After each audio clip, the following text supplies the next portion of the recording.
Halo teman-teman, di video kali ini aku akan membahas tentang material kapal komposit atau kapal campuran, mulai dari pengertian, karakteristik, kelemahan dan kelebihan, proses cara pembuatannya, bahan alat dan sebagainya.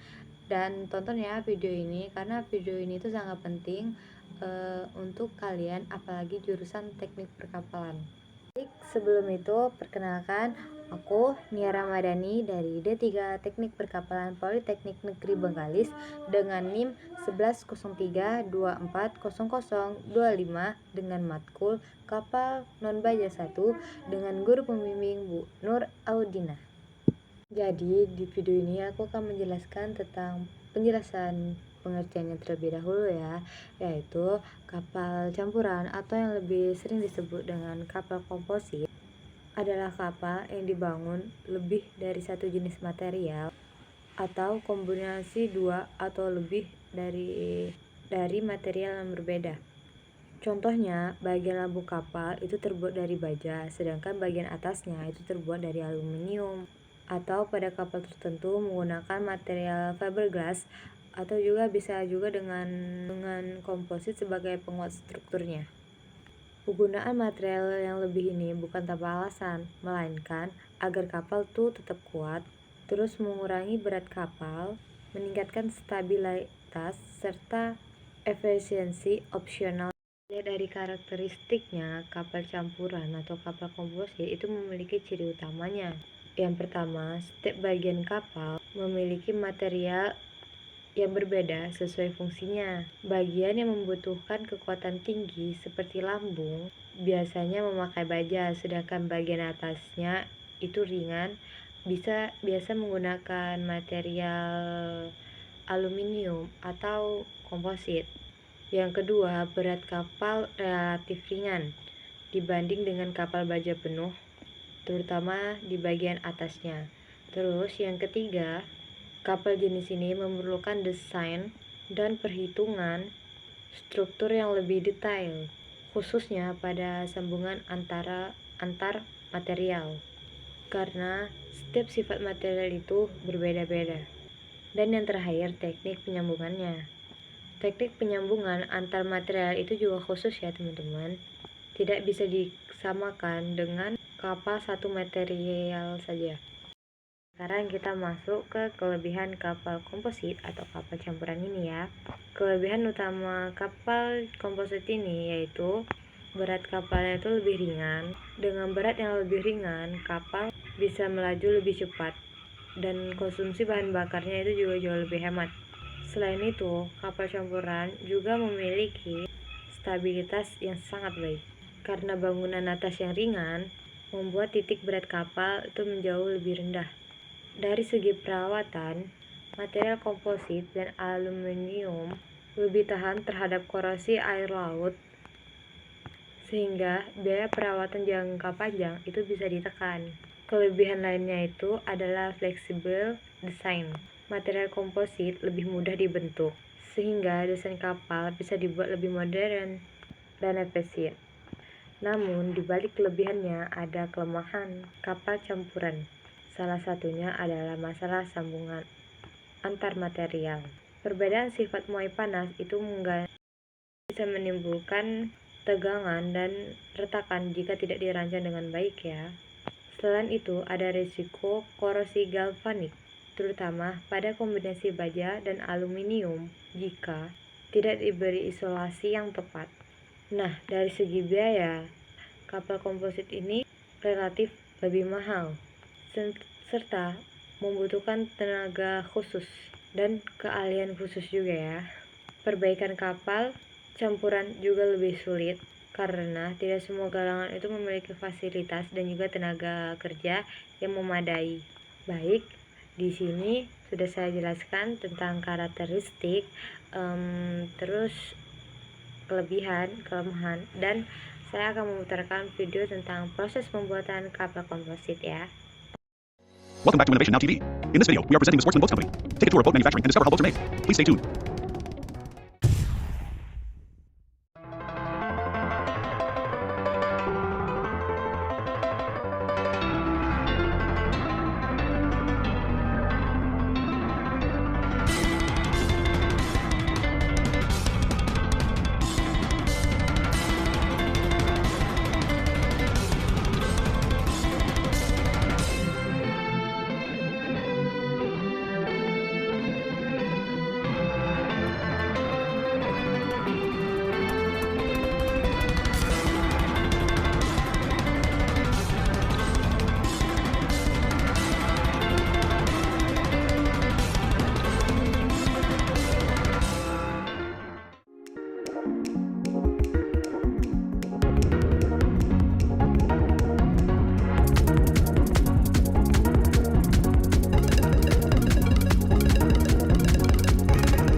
Baik, itulah proses pembuatan video kapal komposit atau kapal campuran.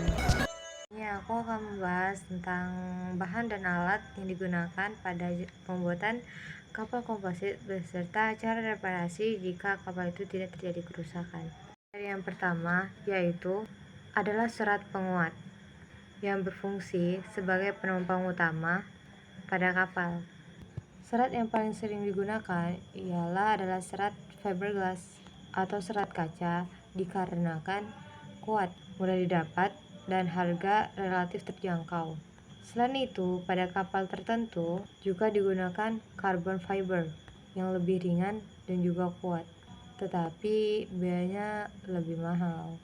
Selanjutnya ada katalis atau hardener. Nah, katalis ini berfungsi untuk mempercepat proses pengeringan resin sehingga laminasi bisa mengeras sesuai waktu yang diinginkan. Kemudian ada core material atau bahan inti. Core material biasanya berupa foam atau kayu balsa yang digunakan pada struktur sandwich untuk menambah kekuatan tanpa menambahkan beban pada kapal. Dan yang terakhir ada gel coat. Gel coat merupakan lapisan paling luar pada kapal yang berfungsi sebagai melindungi kapal dari air, laut, sinar matahari, dan memberikan tampilan khusus yang halus serta berwarna. Setelah bahan dan alat, mari kita bahas tentang cara reparasi. Mari kita membahas tentang alat-alat yang digunakan dalam proses pembuatan kapal komposit atau kapal campuran. Pertama, ada alat laminasi seperti kuas atau roller.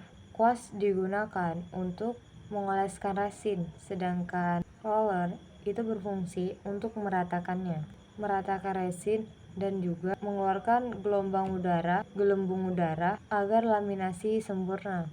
Kemudian alat potong seperti gunting, cutter,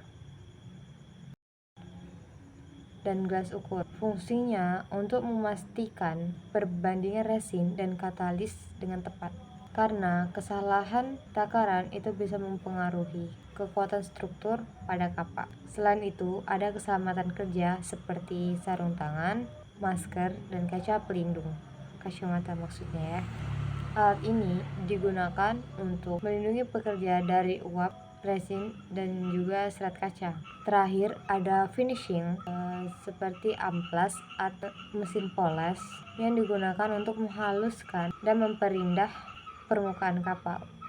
Sekarang kita masuk ke bagian proses reparasi ketika kapal belum mengalami kerusakan. Perawatan pertama, kita akan melakukan inspeksi rutin kepada kapal untuk mengecek kondisi permukaan gel coat-nya, lambung bawah air, dan sambungan struktur. Tujuannya adalah mendeteksi masalah sejak dini sebelum menjadi kerusakan besar. Jika permukaan kapal mulai kusam atau tergores, maka dilakukanlah perawatan gel coat. Caranya dengan mengamplas halus, memoleskan ulang, dan memberikan lapisan pelindung. Ini penting agar lapisan air laut itu tidak menembus lapisan serat. Selanjutnya adalah lapisan ulang gel coat. Jika lapisan luar sudah mulai menipis namun belum rusak, lapisan ini itu berfungsi untuk memperpanjang umur kapal dan menjaga kekuatan struktur. Untuk mencegah masalah ini, seperti osmosis, kapal juga perlu perlindungan tambahan seperti epoksi, coating di bawah air, dan menjaga kebersihan lambung. Jika ditemukan retak kecil atau pori terbuka, bisa dilakukan perbaikan mikro dengan mengoleskan resin tipis atau meratakannya. Perbaikan kecil ini itu sangat penting agar kerusakan tidak berkembang lebih besar. Sebagai penutup, kapal komposit ini dibuat dari kombinasi serat, resin, dan gel coat dengan alat khusus untuk proses laminasi dan finishing. Meskipun kapal belum rusak, perawatan rutin dan reparasi ringan itu tetap harus dilakukan agar kapal itu tetap aman, awet, dan juga efisien. Oke, semoga penjelasan ini bisa membantu kalian memahami kapal komposit lebih mudah, dan terima kasih sudah menonton. Sampai jumpa di video berikutnya. Bye bye.